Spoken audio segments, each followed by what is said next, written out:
Fit in 10 Nation, it is day 44 of the Fit in 10 Challenge, and we got through the scans, or most of them at least. Results are all over the place, okay? Some people are going right through the challenge doing really well. Some people are struggling. Some people did better this round. Some people did better during the first round.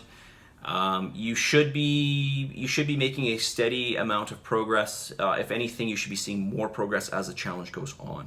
Okay, so I'm just going to remind you guys that you need to be measured and methodical and consistent, and that's what's going to guarantee you results. Okay, just like directions to get from point A to point B, it's the same thing with the challenge. Okay, so if you're not logging your food, if you're not getting all your workouts in, if your argument to me is that you feel a certain way, so therefore it should be this way, I got news for you. This is not a good way to go about the challenge. It's better to be marking everything down and having a tight lid on everything that you're doing, okay? Being focused in everything that you're doing and then giving your best effort with everything that you've been given, okay? So take responsibility and be measured and methodical, and that's what will guarantee results. This and then saying I feel is not really going to bring you results, okay?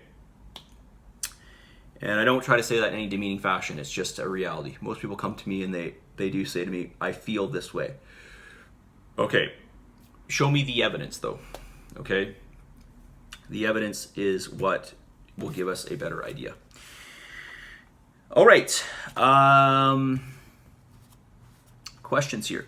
Electrolytes, is this something I should be prioritizing in my diet?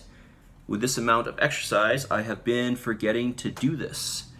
Okay, so I guess my question would be, do you have symptoms of electrolyte imbalance? So do you have like weakness, fatigue, potentially dizziness, muscle cramps, muscle spasms, these types of things? And if you do, then yeah, maybe you do have electrolyte imbalance, and then we want to watch that. But if you're getting some fruits and vegetables and you're getting some good sources of protein, yes, protein, because that's got lots of minerals in it, these are all going to be helpful to you to, and let's not forget sodium, okay? These are all going to be really helpful to you in keeping a good electrolyte balance. So making sure you're getting magnesium, calcium, potassium, and sodium. Those are the main four key electrolytes, okay? All right, next question. I think I have preconception in my head that high protein is harder on our systems. I'm having a hard time explaining why high protein is good for me. Aside from eating less sugar by default, and aside from feeling satiated.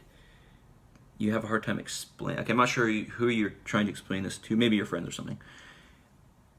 So far, higher protein feels like less overall variety in my diet, and I'm not entirely sold on that it's something that should be kept up long term. Thoughts on high protein long term? Oh, okay. Well, first of all, let's talk about variety. Most people don't have very much protein in their diet, which means they're not getting enough variety, right? I mean, essentially, you've got 3 macronutrients, and you should be getting a variety of each of those. And so if you're going to have some variety of proteins in your diet, then your diet should probably be about a third protein. Your diet's not even a third protein, okay, calorically speaking, by caloric percentage, okay? So, you know, this is something to consider when we're talking about variety. You know, let's not forget there's all kinds of sources of protein, right? So, and protein is essential to the body, okay? It's not like carbohydrates, which are non-essential. And even fats are essential, okay? Essential fats are. But protein, by definition, would probably be the most essential because there are arguably 9, there's definitely 8, there could be 9 of the 20 amino acids are essential and that can only be derived through diet. Okay, now let's put aside satiation, muscle recuperation, maintaining muscle mass, maintaining bone mass, or bone density, I should say, maintaining high BMR, that type of thing. Let's put all that aside. Okay, so why is protein important? Well, protein makes up literally everything in your body. It's well beyond muscles, right? It's every tissue in your body is protein based. Even bone is over 50% protein. Okay, when we look at your immune system, that is all protein based. What's one of the number one ways you can boost your immune system? Get more glutamine. Essentially, get more protein in your diet, okay? Especially glutamine. That's going to boost your immune system. When your body gets rid of waste, do you know how your body gets rid of waste? It has to bind itself to an amino acid to get rid of it. Protein is essential for detoxification of the body.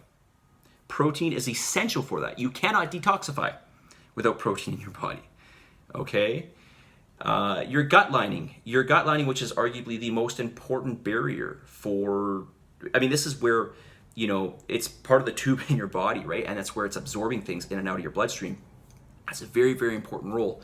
Again, this is all protein based, okay?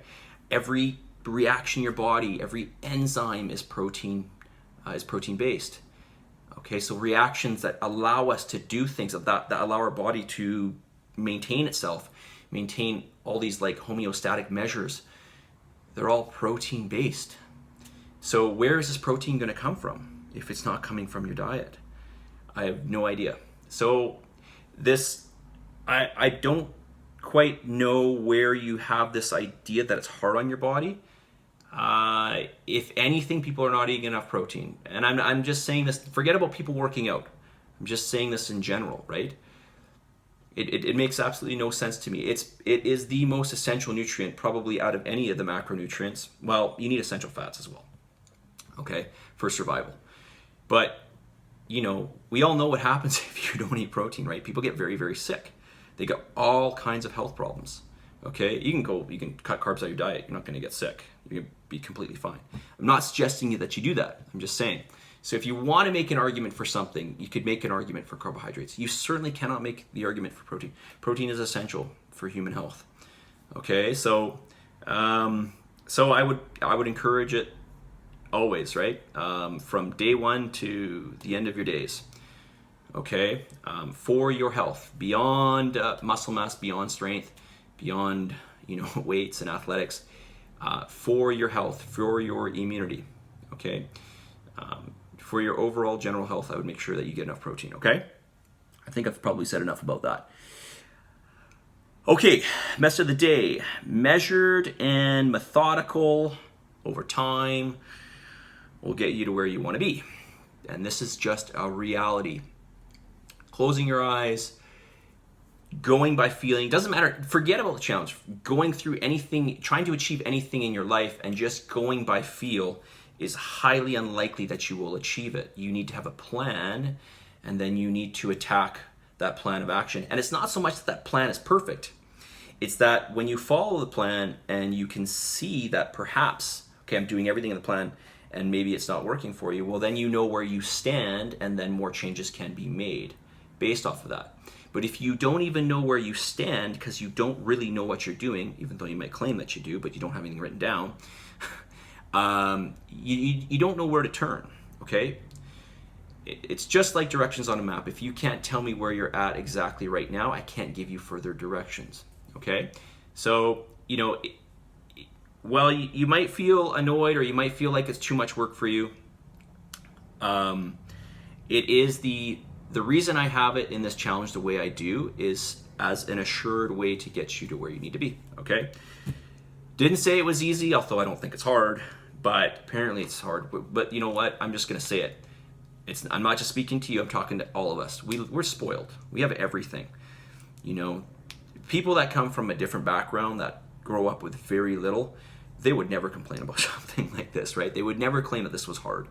We are spoiled. We have everything at our disposal. So, you know, essentially, we're very weak-minded people. Because we're so lucky.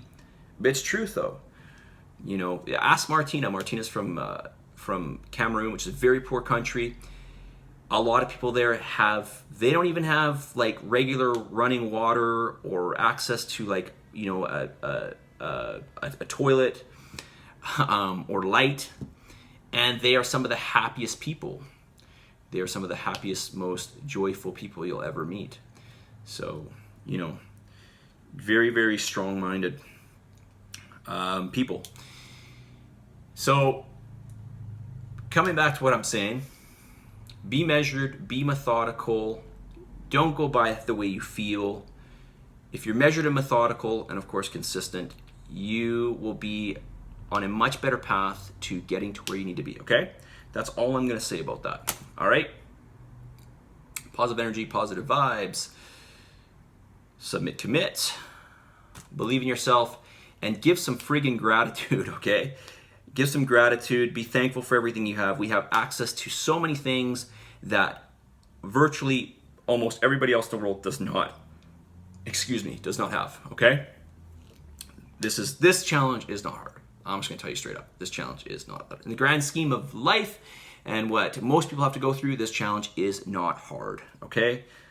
You just gotta change your perspective, okay? That's all. Have a wonderful evening, guys. I'll talk to you all very soon. See ya.